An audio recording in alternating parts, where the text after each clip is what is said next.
Assalamualaikum warahmatullahi wabarakatuh teman-teman. Alhamdulillah sekarang hari sedang berada di Spanyol, tepatnya di kota Madrid. Nah, ini depan hari sekarang merupakan Istana Palacio Cibeles, merupakan salah satu istana yang terdapat di kota Madrid. Nah, pada kali ini kita tidak akan membahas istana tersebut, tapi kita akan membahas tentang peradaban Islam yang ada di Spanyol. Nah, untuk itu jangan kemana-mana ya teman-teman, tetap sampai di akhir video. Stay tune, dah.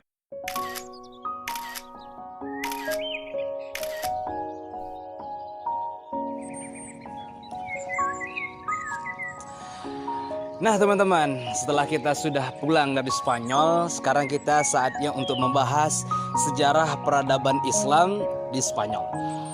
Nah teman-teman, pemerintahan Islam pertama kali yang menduduki Spanyol ialah Khalifah Bani Umayyah setelah berhasil menaklukkan Afrika Utara. Dan Spanyol dijadikan salah satu provinsi oleh Khalifah Bani Umayyah. Nah teman-teman, dalam sejarah penaklukan Spanyol ada 3 tokoh Islam yang paling berjasa dalam penaklukan Spanyol. Yang pertama Tariq Ibnu Zaid, yang kedua Tariq Ibnu Malik, dan yang ketiga Musa Ibnu Musair.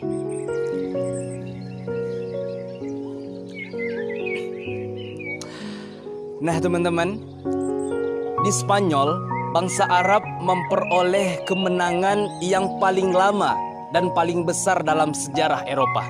Walaupun penderitaan yang dramatis amat sangat banyak terjadi. Menurut Badri Yatim, perkembangan Islam di Spanyol itu dibagi menjadi 6 periode. Periode yang pertama, pada tahun 711 sampai 755 Masehi. Pada periode ini, Islam di Spanyol belum memiliki perkembangan, baik itu dalam peradaban maupun kebudayaan. Dikarenakan apa? Dikarenakan banyaknya faktor bentrokan antara eksternal dan internal yang sangat amat banyak terjadi.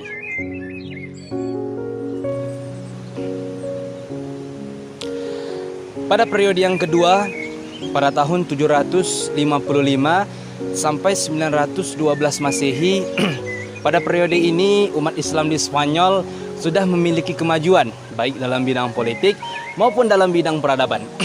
Abdurrahman Ad-Dakhil telah membangun Masjid Cordoba dan mendirikan sekolah-sekolah Islam. Selanjutnya, Hisham I dikenal sebagai tokoh pembaharu kemiliteran, dan selanjutnya Abdurrahman ibnu Ausad itu terkenal sebagai pemimpin yang cinta terhadap ilmu pengetahuan.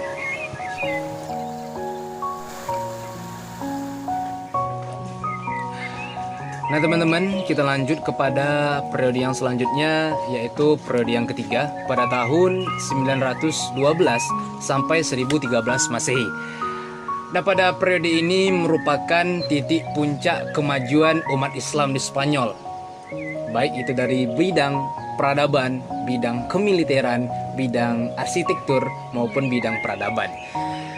Konflik-konflik dan pertikaian politik yang terjadi dapat diselesaikan dengan secara baik dan negara menjadi relatif aman. Nah teman-teman, kita lanjut pada periode yang selanjutnya, periode yang keempat, yaitu pada tahun 1013 sampai 1086 Masehi. Pada periode ini umat Islam kembali mengalami pertikaian internal. Nah, oleh karena itu, dikarenakan adanya kelemahan dan kemunduran umat Islam, maka umat Kristen mengambil inisiatif untuk penyerangan untuk pertama kalinya. Nah, pada periode ini merupakan periode di mana umat Islam di Spanyol memiliki kelemahan dan tiba saatnya untuk dihancurkan.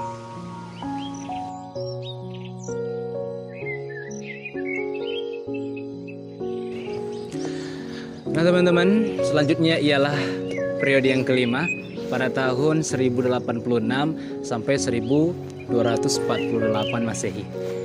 Seperti yang kita ketahui pada periode sebelumnya, periode yang keempat, umat Islam mengalami kemunduran. Nah, pada periode yang kelima ini umat Islam masih memiliki kekuatan yang dominan, yaitu pada dinasti Murabitun yang didirikan oleh salah satu tokoh Islam yang bernama Abu Yusuf Al-Tashfi, yang dinasti ini sebelumnya ia dirikan di Afrika Utara.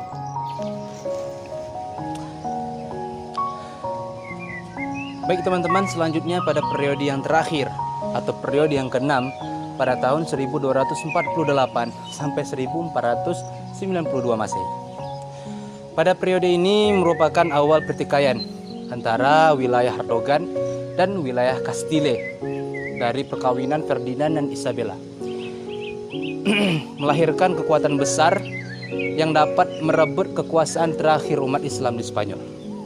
Dengan demikian, berakhirlah kekuasaan Islam di Spanyol. Umat Islam dihadapkan pada dua pilihan. Yang pertama, masuk Kristen, atau yang kedua, disuruh keluar dari Spanyol.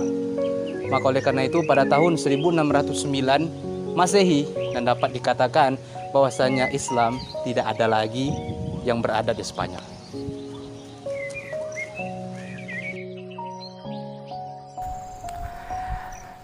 Nah teman-teman, demikian 6 periode dalam sejarah peradaban Islam di Spanyol. Kami sudah rangkum ada beberapa poin terhadap kemajuan dan kemunduran sejarah peradaban Islam yang ada di Spanyol. Yang pertama itu faktor pendukung kemajuan Spanyol. Yang pertama, adanya penguasa yang kuat dan berwibawa. Yang kedua, keberhasilan politik yang ditunjang oleh kebijaksanaan penguasa-penguasa lainnya. Dan yang terakhir, yang ketiga, sikap toleransi beragama terhadap umat Kristen dan umat Yahudi.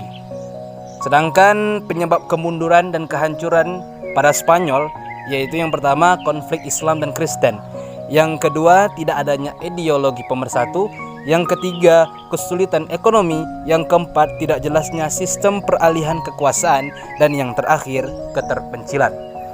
Nah teman-teman, mungkin cukup sekian video atau sharing-sharing singkat terhadap sejarah peradaban Islam yang dapat Ari share. Dan jika ada kritik, tolong tinggalkan di kolom komentar. Dan jangan lupa tinggalkan like dan share kepada teman-temannya supaya yang lain juga mendapatkan ilmunya. Saya Hari Fernando, mohon pamit undur diri. Assalamualaikum warahmatullahi wabarakatuh.